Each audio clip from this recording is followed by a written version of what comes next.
For those of you that have just joined us, so my name's Amanda. I'm the chair and co-founder of the CPD Standards Office, and it's always an absolute pleasure to speak to you all as our community. Some of you I'll have met before, others more recent. Welcome to the group overall. We're a big, large community that spans the globe, all sorts of different corners, offering every single type of topic that can be CPD accredited. So we're working with large organisations, with independent trainers, coaches and speakers, SMEs, corporates, universities, charities.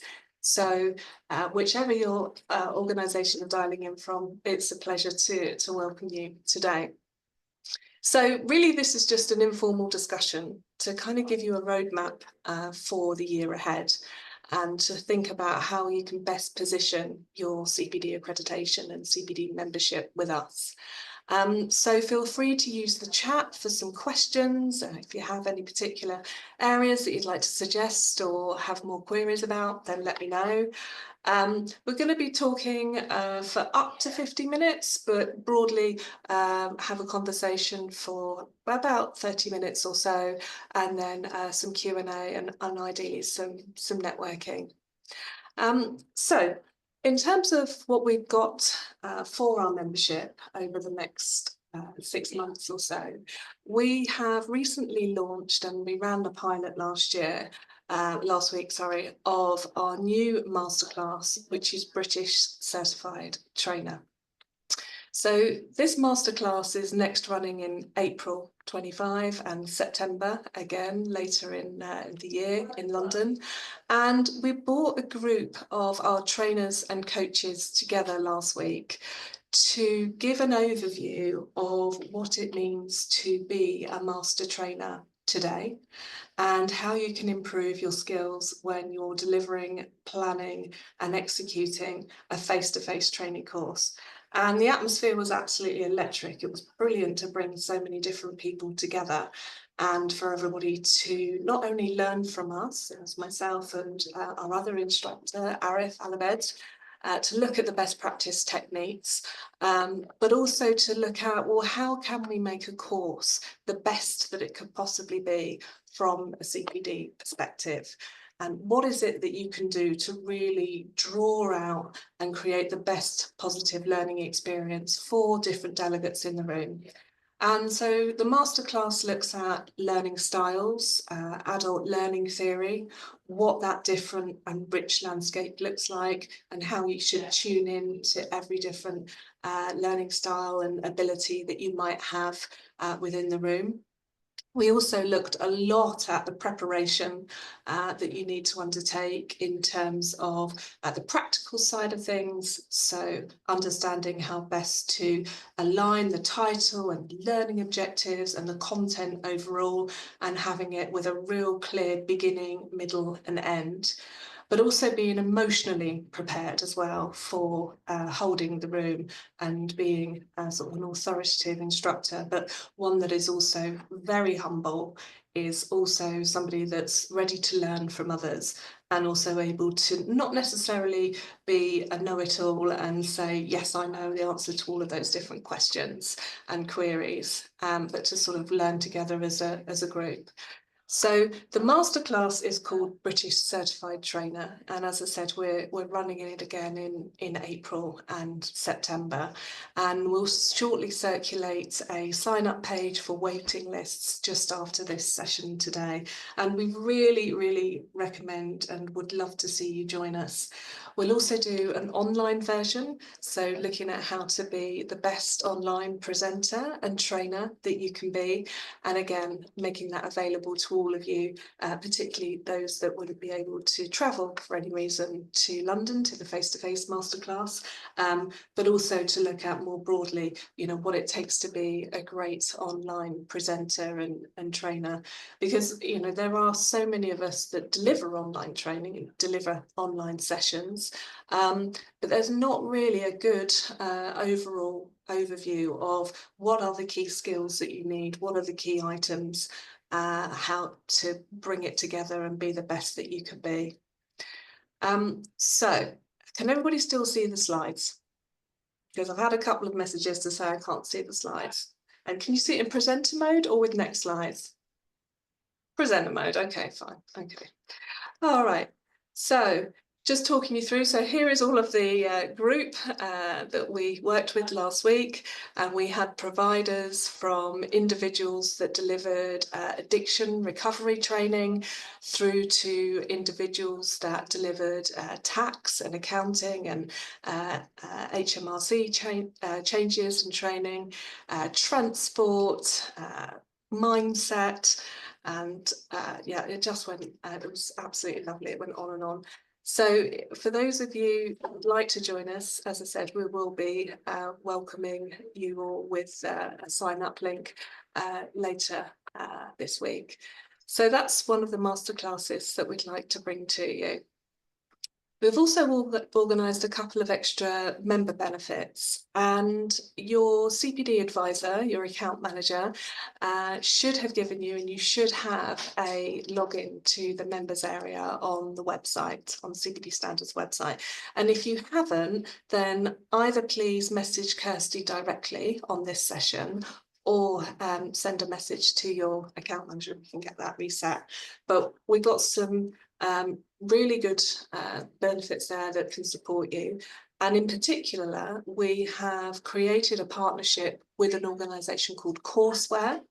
So this is an organisation that offers pre-prepared learning and course materials in a wide range of project, what I call human and soft skills. And we have vetted and approved the CPD materials, and there's something that you can load into your particular courses that you're delivering to make it grow in terms of your deck and your materials that you're using, and to build out your offering overall. So there's a 20% discount for CPD members, and a really, really good value stack there to have a look through and see if there could be anything that helps you broaden out the materials that you offer overall. And then we've also organised an additional discount for CourseCheck. And for those of you that haven't come across it before, CourseCheck is an evaluation system for training providers and events organisers. And it's able to take multiple feedback from multiple delegates and different instructors and amalgamate it all together using some clever AI tools.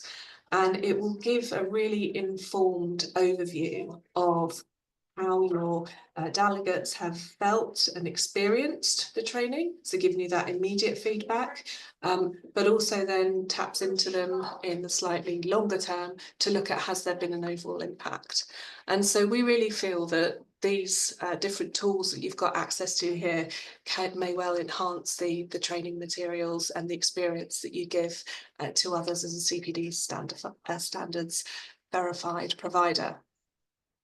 Now, moving on to our standards. So, as some of you may know, we are the organisation that pioneered different types of accreditation standards dependent on the type of activity that was being accredited.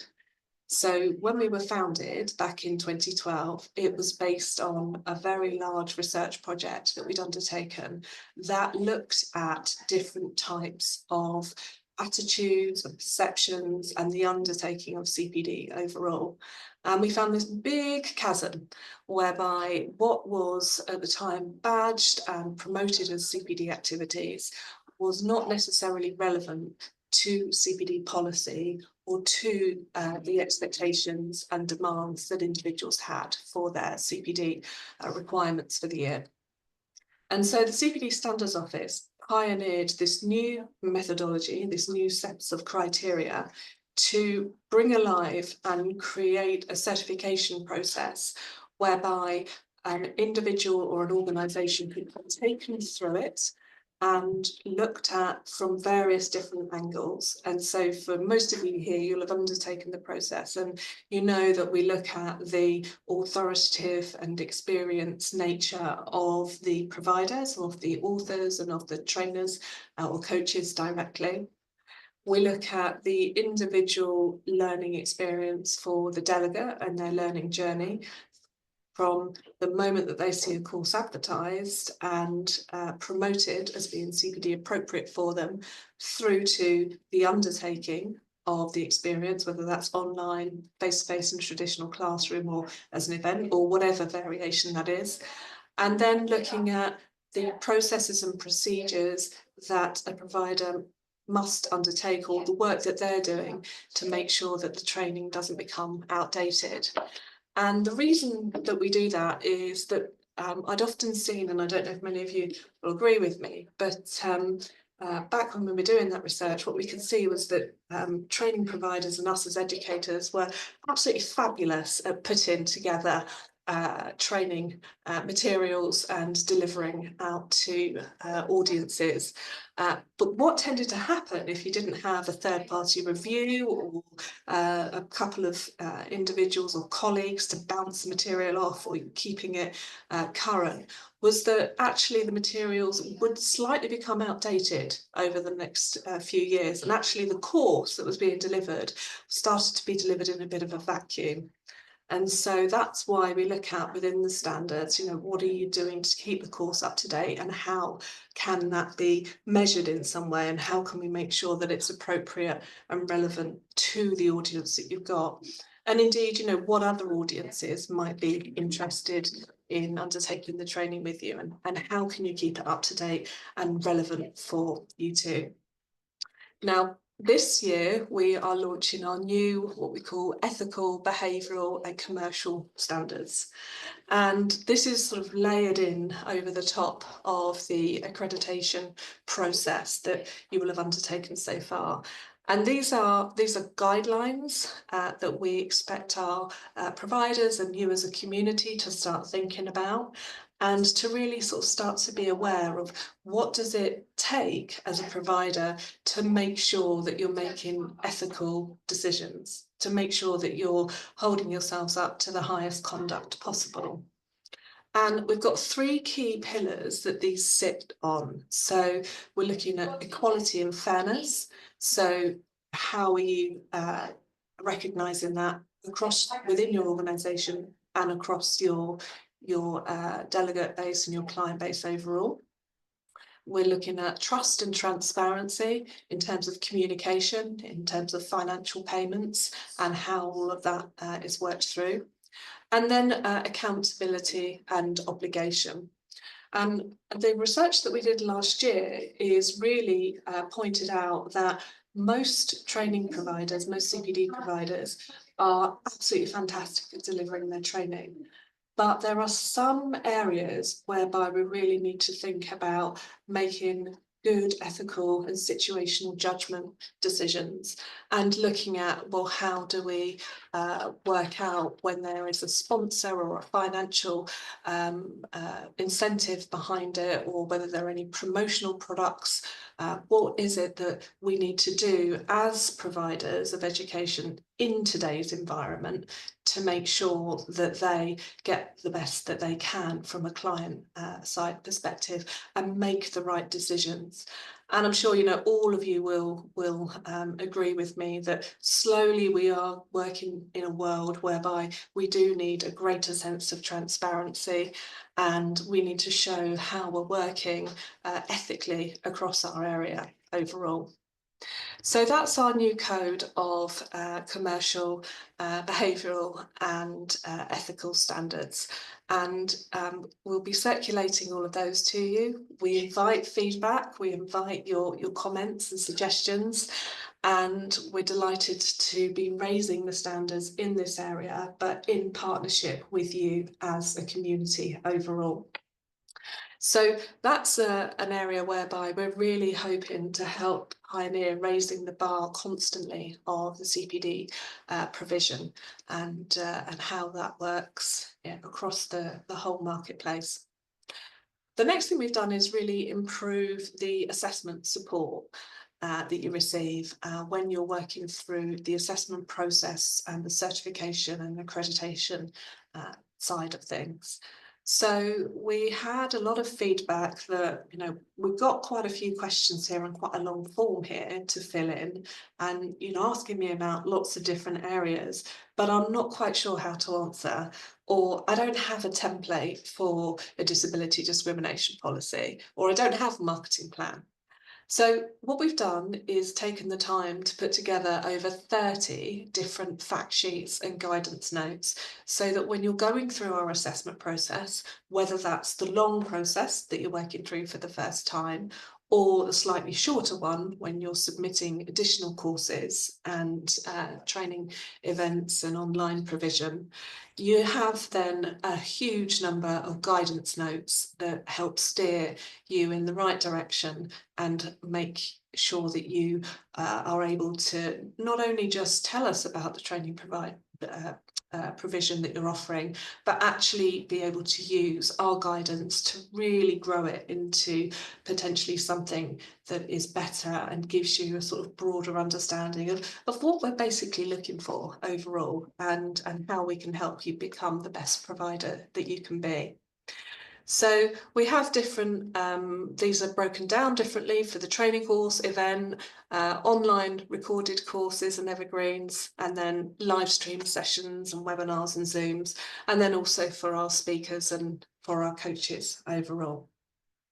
So I wanted to then bring us to what we should be thinking about for 2025 as educators, and to give you some key marketing reminders. And I think it's very easy when you become accredited to make sure and to recap that you really understand what the accreditation means, and you've got all of the right documentation, and you're using your learning certified provider badge appropriately. That you've ensured that you've definitely listed on our website and using our directory, and also becoming part of the community and joining these events and masterclasses as well. And what we really recommend doing, and if you don't have a background in this, and this is something that we can definitely help you with, is familiarising yourself with your target market, but also with their CPD requirements overall. In the UK alone, there's about 2,000 professional bodies and regulators and associations, and we estimate that roughly about 15% of the workforce at any one point in time is mandated to do CPD, and that's about 6 million people. And then you've got another 10 to 15% who are obligated to do it either through a professional body or via their employer. And so when you're looking at your target market and you're looking at your delegates and how you're going to fulfill your goals for the year in terms of delivery, we'd like you to sort of go a step further, and again, we've got lots of guidance on this for you, to find out, well, who are those individuals likely, what organisations are they likely to be affiliated with? What professional bodies or associations would they be members of? And then what are the CPD policies for those different organisations? And the reason we say this is because different professional bodies have different types of CPD policies. So for accountants, for example, if they're registered with the ACCA, the Association of Chartered Certified Accountants, they are expected to do roughly 35 hours of CPD per annum. Whereas accountants that are registered with, and it's all acronyms, but with the ICAEW, the Chartered Accountants for England and Wales, they're expected to do CPD from a learning goals point of view. So they don't have a set or maximum amount of time in terms of hours that they'll need to submit, but they'll need to show that they've put together a series of learning goals. They've then gone out and sourced their CPD provider and requirements accordingly, and then are recording that. And if you look, you may well have, lots of different individuals from lots of different areas, particularly if you're delivering like a blanket topic or area whereby you might have literally anybody that you're training. It could be a project manager, it could be somebody in HR, it could be a director. Obviously, that's the case with a number of people that deliver training within business management, leadership, and human skills. But there is the opportunity when you're talking to your clients up front, or after a course has been delivered, or you've finished your overall delivery with the client, is to find out which professional bodies and membership associations they are a member of, and then do the homework backwards and find out what is their CPD policy and how is your delivery and your training that you've given them going to add and to fulfill that.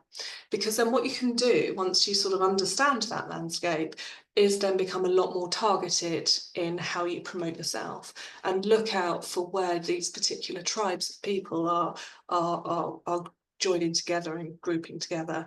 And it can be a case of approaching the professional body directly and having a look at how you can become involved in their networking or part of that community, but also looking at, okay, well, what are the different LinkedIn groups, or where are different communities online I could potentially access that would be interested in my training.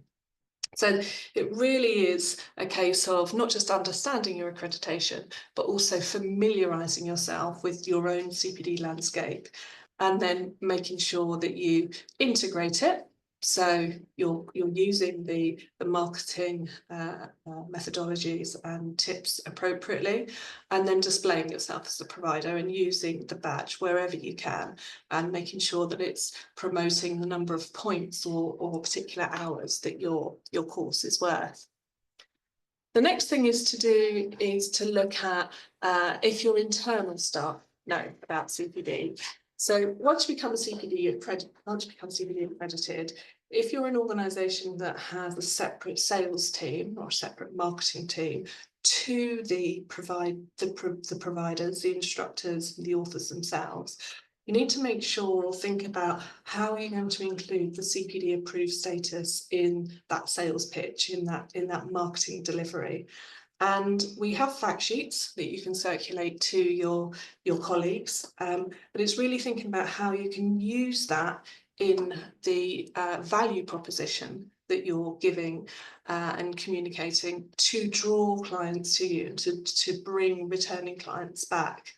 And we know that our most successful training providers are those that have at least roughly a 55% delegate return rate. So that is for every client that work with, 1 in 2 are coming back for further training. And again, just building out that portfolio. So, you know, you have the first version of what you're offering, and then there's some follow-on education as well. Or there's the annual top-up, or however you might want to put it, so that you're slowly attracting delegates back to you. And again, coming round and thinking to, well, you know, can everybody in my organisation or who I'm working with talk about my CPD accredited status well? Can we answer questions about it? And how is it applying to the delegate? So once we understand if our membership and our delegates are in a CPD realm and they're part of a membership body or submitting a CPD record, it's really then key to put questions into your own evaluation forms and with your own feedback conversations to see, well, which parts of your course or your delivery were used within the CPD context. Because although if I'm an accountant and say I need to do with one body 20 hours of CPD per annum, and I might do your course, one of your courses that might be, I don't know, 10 hours, for example, I'm not necessarily going to use all of those 10 hours. I might be extracting just 2 or 3 hours to actually use inside my record. And what you need to do as a provider is do some investigative work and find out, okay, well, so I know my delegate and I know their CPD requirement and I know that I'm CPD accredited, but what is the exact parts of my course that my delegates are finding most relevant? And which is the bit that's being powered and put into into their CPD records, and how can I capture that overall? Because that will then give you a greater emphasis on which parts of your courses should you keep up to date, or should you develop a little bit more. So that's something to sort of really start to think through, and have a look at how you base that. So it's about understanding, it's about preparing, but it's also understanding the feedback mechanisms. And again, that's one of the reasons why we have organised the course check evaluation for you tool, is because that will definitely help you along the way. Other areas that we recommend you do, and again, we have digital marketing consultant. The details can be found in the membership area to think about things from an SEO perspective. But the things that we absolutely recommend is to make sure that you've got a dedicated page or area on your website that discusses and shows your CPD provider accreditation. So there's a whole bunch of text which is explaining the status, explaining which courses, or whether it's the whole provision that's been accredited, is giving information on the number of points or hours you've received for that, and looking and talking about the benefits of CPD and the fact that it increases employability and why you have been recognised as a CPD provider. So we find it amazing that a lot of our providers sometimes miss this step, whereby actually it's a key area that you can really use to showcase what you're doing, and again, having it as an area that you can, your sales team or your marketing team can use, but that also you can leverage the value proposition on. The other area we recommend is to always review on where you're showing your CPD accredited status. So are you using it effectively across the website? Are you including it on your business cards, on any e-brochures that you're offering, inserting it in your email signature, having it on marketing blogs and news, across your social media regularly, is all really important stuff. And what we sometimes find is that our providers register easily and use their accreditation right at the beginning, but then kind of slow down on using that status. And it's, again, something that you can put on repeat in terms of your social media and your positioning regularly, and use it to sort of generate your authority and the fact that you are a formal CPD provider. So we will help you, and we will announce you when you become CPD accredited. We will also, your CPD advisor will also give you some tips and tricks for any copy that you would like to produce. And if anybody is interested in joining our webinar webinar slot, sorry, and being part of delivering our webinar sessions, then we'd love to hear from you too about that. But again, about taking that bigger step back and looking at how you can really leverage your marketing statements and the positioning of being CPD accredited. So we've got a checklist, and we'll send this slide deck round to you, but thinking about, again, website listing, utilising our members area, looking at the privileges and the discounts that we're recommending.